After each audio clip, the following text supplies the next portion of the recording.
Welcome once again to 26 North Halsted. I'm your host, George Blaze. Issues of mental health and making sure people who need the care get the care, that people are actually reaching out who need help is so important. And particularly in these times we're living in with the COVID-19, with the lockdown, with social unrest, riots in the street, people trying to fight for justice. There's so many things going on that exacerbate these issues of making sure that everybody is thinking clearly and has a clear head and is getting the need and the care they need emotionally as well as intellectually with what's going on. Joining me today is a good friend. It's been a while, Dr. Obari Cartman. Dr. Cartman, thank you so much.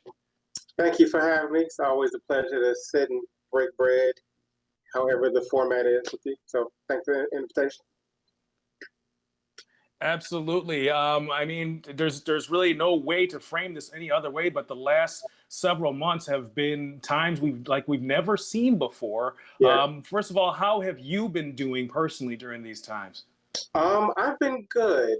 I will say that the thing that's been important to me in the moments of sort of chaos are being able to rely on, the patterns, the rituals, the practices of being mindful of myself, of being mindful of my breathing, of my movement, of my relationships. So those things kick in when things get awry. And so it's really important for me to have a routine because when things are unpredictable and chaotic like this, I have something to lean back on. So I've been appreciative of my rituals in this time.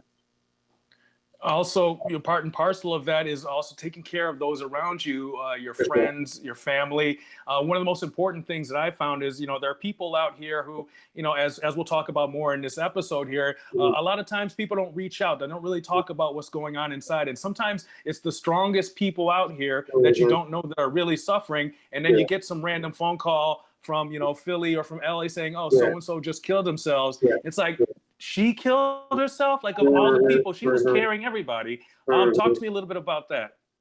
Well, I mean, it's difficult to find safe space because we all have like life difficulties. Life is just brutal and brilliant, but both of them, we need to have the permission, the courage, the space to be able to share. And it's hard to find that. It's hard to find people we trust. We have a lot of pressure. I think everyone has a lot of pressure, particularly when you get older, if you have children, if you're in caretaking roles, to be, as you say, always on, always together. When people see you crumble, then it gives them like, wait, if something wrong with her, then things are really wrong right now. And I think there are people that have that pressure, and those are the people that, as you say, are the most likely to be holding in lots of difficulties. And so that combined with just the social media moment, like the presentation of our best selves over and over again. Like if you scroll through everybody's, timelines, it looks like things are well. You might not even realize we're in a pandemic. And so people do that. They go find someone that committed suicide or took their own life. And we go back to their social media. We go to their Twitters. And we look for clues. We look for signs. And you can't always see it. Like, that's what makes it really hard because people that are holding things in, that are in the practice of being isolated or presenting strong, they won't show signs of slipping. When I am engaging with, particularly with young people, I'm very deliberate about demonstrating, like modeling vulnerability and transparency. And so sometimes, like we get into the routine, we're like, no, I'm fine, it's cool. Like, I work with a lot of young men. And, you see the bravado, you see the cool, you see the pose. But then when they meet me and I'll be like, yeah, but I'm having a terrible day. It's almost like a surprise. Like, oh, wow, people aren't used to being honest like that when they first meet people. And so some of it is asking more often and being sincere about wanting to know how people really are doing. And then the other part of it is breaking that ice and taking your own courage to set the tone for the conversation and let people know, like, no, this is a different kind of thing. This ain't social. This ain't small talk. I will tell you, like, this is a tough time. Like, I'm scared about food for my children. I'm scared about COVID. I'm scared about employment. Like, I'm nervous about these things. And I know it's hard to say scared as a man, but the reality is there's so many things that I don't have control over, and it's not even about being vulnerable. It's about being honest. It's really vital what you're saying, particularly, one of the things I inherited from my father is something that's very familiar to a lot of people, is this kind of hypervigilance, where it's one thing being a black person in America, it's another thing being a black man in America. Now we got the COVID thing where just going grocery shopping it's emotionally taxing, because there was already just the vigilance of I'm a black dude walking into Whole Foods now. I just got to be mindful of these people acting crazy. And now I have a mask on, which adds a whole nother layer of people interaction that you also have to deal with. Then you have to thinking about washing your hands. Is your kids washing their hands? Is someone walking down the street got it? The hypervigilance of 24/7 a day being on guard, that takes a toll on you that a lot of people don't even recognize. For sure, absolutely. No, and it's real, and if we are feeling it, like it's hard to even imagine what a child is feeling. Like the same anxiety, the same lack of social interaction, the same uncertainty. Like I know I feel it, so I really feel for the younger generations. Dr. Cartman, I'm glad you said that, because this is one of those things where, I have children in Chicago public schools, and when all this stuff went down and shut down and we went to the distance learning, I mean, we did, I'm fortunate enough to have all the resources necessary for my kids to be able to engage in any way. And it was still nearly impossible for us to put them in a mindset like everything's okay. They knew right away something was not right. And that affected that whole experiment. So if we don't go back to school in the fall, we're going to be right back here again. And that's the hardest thing, is what do we say to our children? I think that it's important that we are honest to a certain degree about the uncertainty, but despite whatever is going to happen in the world, that they need to be able to rely on us, to be able to depend on our stability. I don't,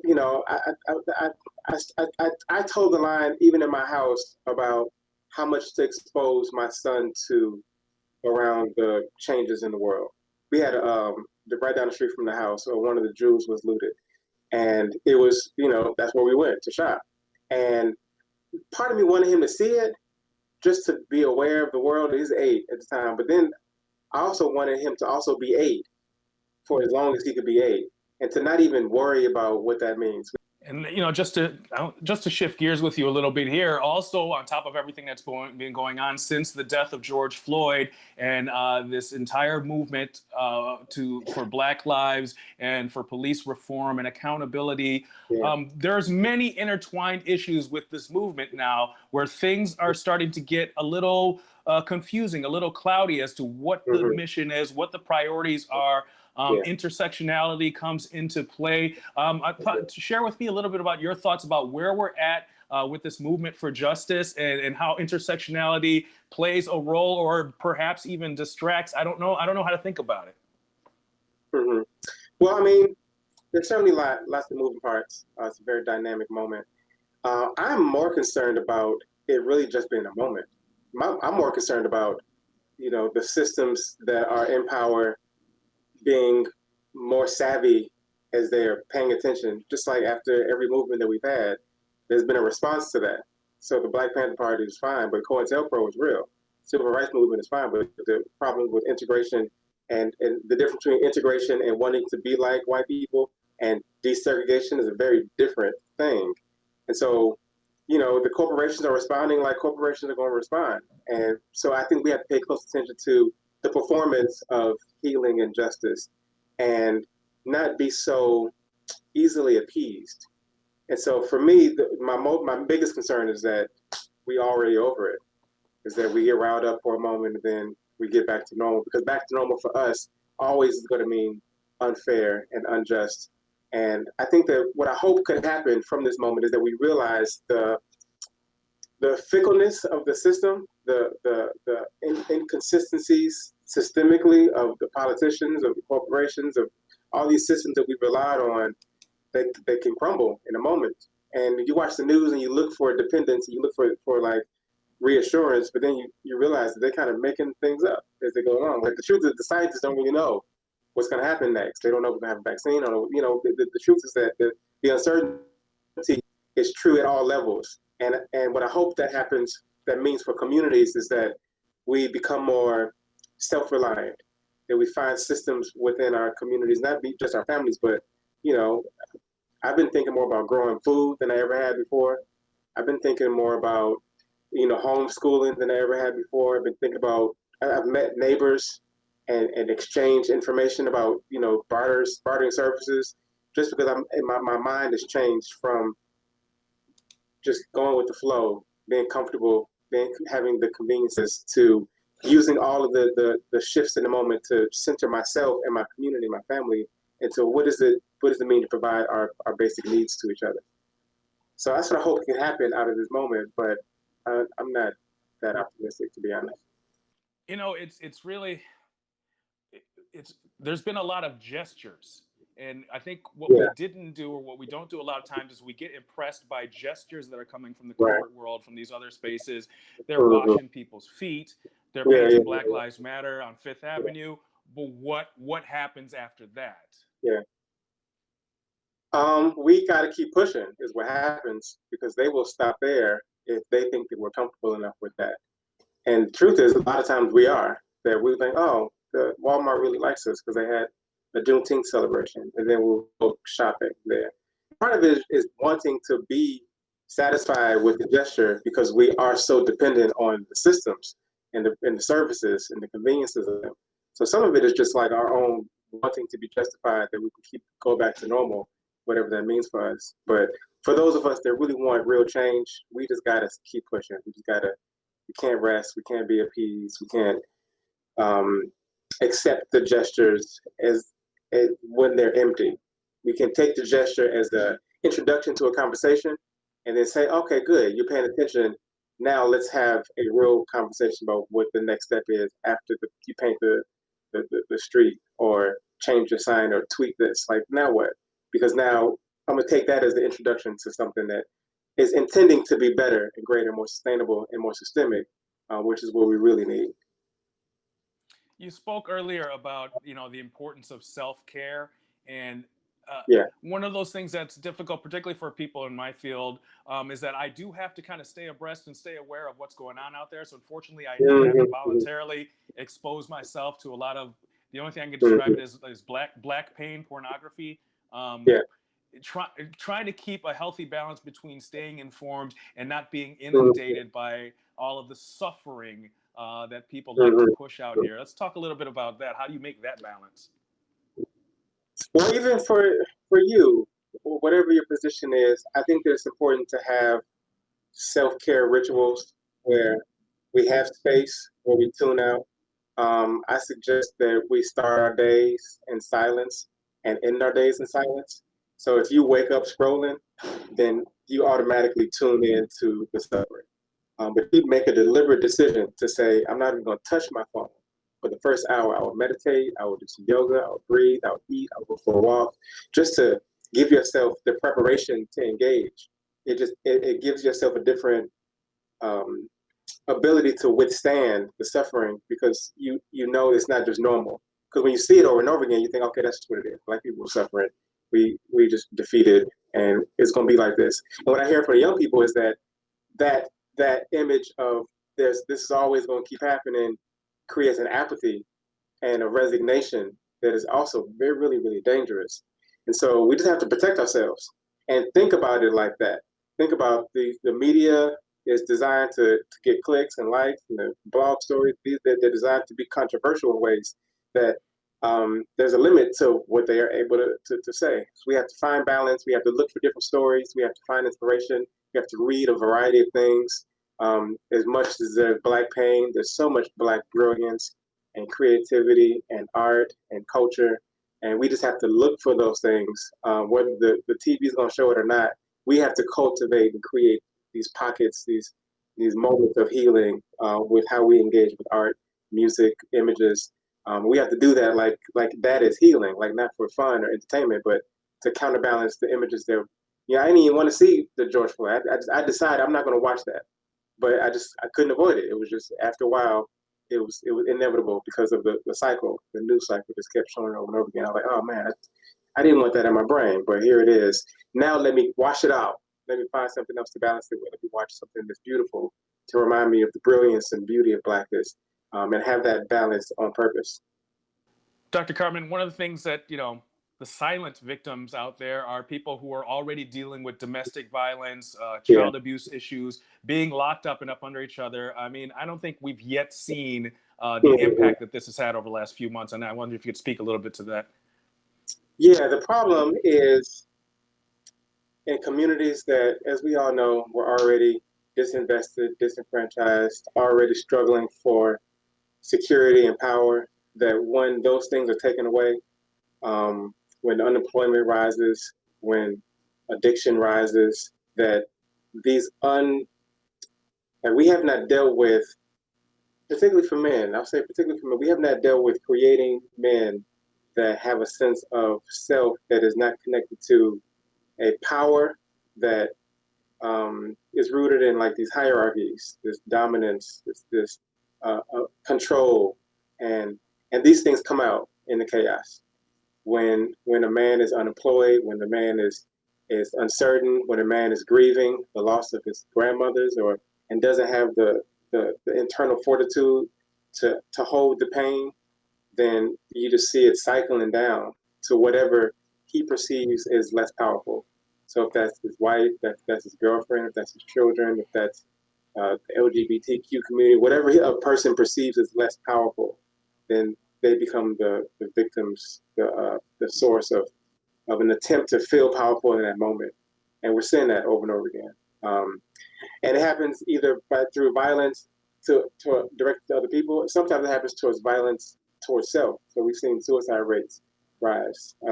Some of the young people I work with are cutting more, right? So we have not got as a society into good practice to have spaces to resolve pain, to be honest about the emotional, intelligence that's required as a skill set to be able to navigate life.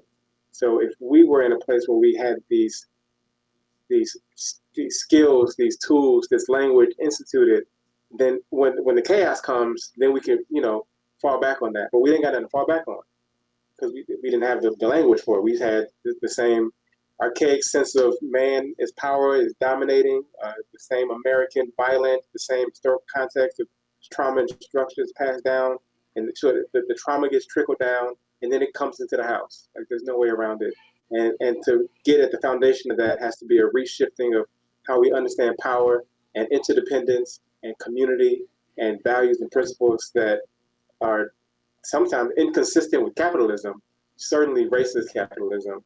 And Black men that I work with find themselves, you mentioned intersectionality, in that like power over, power under place that plays out in the house with the women and children that are vulnerable to a man's inability to control himself, to have discipline, but also to have values and principles and identity that you don't touch people.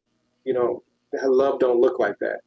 Like these are community values and principles that we got to get back to, and we have to teach young people because their music, their media, their messages, their historical context gives them everything other than we take care of each other, right? You don't harm children, you don't harm women. Like we don't have, we've lost basic principles of manhood that it's the men's job to get back, to do rites of passages, to create space, to teach, to counterbalance what they're getting in the headphones all day for the music that's coming from the corporations that's invested in the American way of capitalism that, will show up over and over again until we get a hold of that, and will show itself, as you say, exacerbated in moments when the uncertainty and the chaos and the grief becomes more uncontrollable in the communities.